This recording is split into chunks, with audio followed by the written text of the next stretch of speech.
आदाब नाजरीन, Z news में आपका खैर मकदम है। बीडीसी चेयरमैन ब्लॉक उखड़ाल करलीप सिंह बाली ने आज अपनी मौजूदगी में सेना भट्टी इलाके में बिजली की तारें लगवाईं।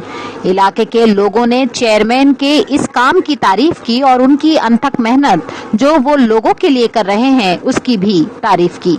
आगे देखिए रामबन से हमारे नुमाइंदा अनीश शेख की ये रिपोर्ट।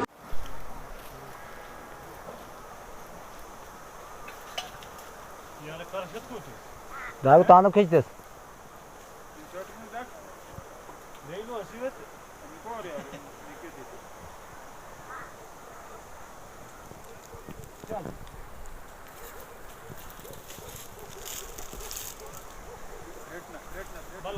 Dal da खींच खींच इस वक्त डाल वक्त काट लो उधर ट्राउ जल्दी ट्राउ